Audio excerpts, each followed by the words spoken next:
we are in Japan, and it's so funny coming out from Australia, having 1 week rest without the race, getting to Japan to see cars back on track. And naturally, I was expecting Red Bull to come up with their zero pod, like they said, but they've not zero pod the pods. It still has pods, but they have started innovations because we saw some quite industrious innovations on the Red Bull at the beginning of the season. A lot of cooling vents around the car, especially the cooling inlets behind the driver's head. That's on the engine cover. The 2 cooling inlets on the side pods. Now we have a cooling inlet below the halo. Red Bull are more concerned about the cooling and the effect on its aerodynamics. They can turn up their engine, they can close the vents on the side with the inlets open, and they have a lot of it exuding out from the rear of the car. That is intelligent. So they don't need the heat coming out from the side of the car, they need it coming out from the rear. So if you are right behind the Red Bull, you will suffer a lot of effect of heat on your tires. So I think they've been so intelligent with that, and they are doing a great job around that cooling. We see Ferrari coming up with rear wings and rear beam wings to suit Japanese Suzuka track. We saw the Aston Martin bringing up quite some bits, revised side pods. The Ferrari also brought a reprofiled rear suspensions. Back to the Aston Martin, the Aston Martin brought some quite funny bits. The downwashing is being reprofiled, the side pods being reprofiled, the floor edges. The McLaren brought some bits, the brake cooling, which is also on the Red Bull and also the Aston Martin. Some funny bits on the car. Alpine, they are the only overweighted car. They brought an armor tank to a car show. So they are overweight. So they are trying to shed the weight. So they brought front wings to reduce the weight. Some little bits. But the Mercedes also brought some upgrades, and it looks cool on them. And the upgrades are no upgrades. Mercedes did not bring upgrades. Others are bringing upgrades. Mercedes, knowing they've suffered a lot this year, 3 races, they were nowhere to be found, and they still didn't bring upgrades. And come to think of it, I keep on looking at it. I'm trying to understand what Mercedes think they are doing. Are they so cool enough or so perfect enough that bringing an upgrade is like a problem to them? Because I don't understand. You guys are not running. You guys are not looking cool. You guys are not doing a fantastic job, and you guys don't bring upgrades.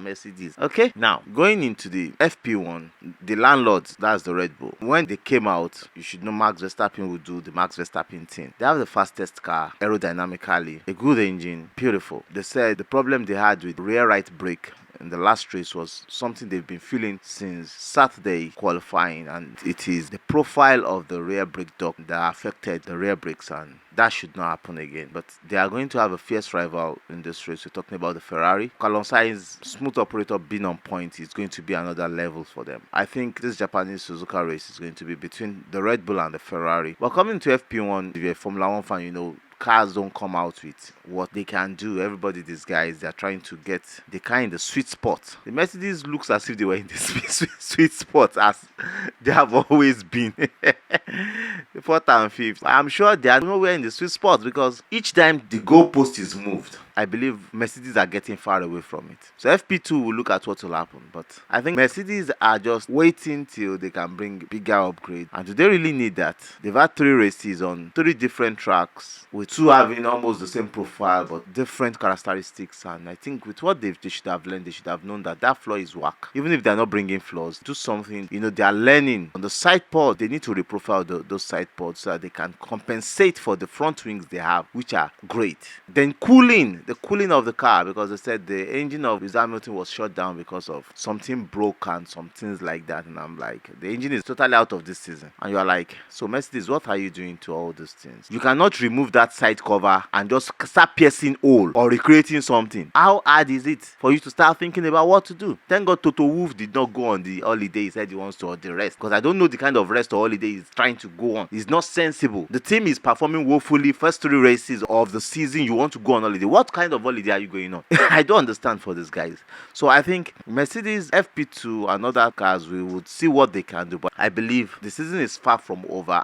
Lewis Hamilton keeps taunting the team from his interview in GQ that was released this week, and him coming to the track with Tommy Hilfiger.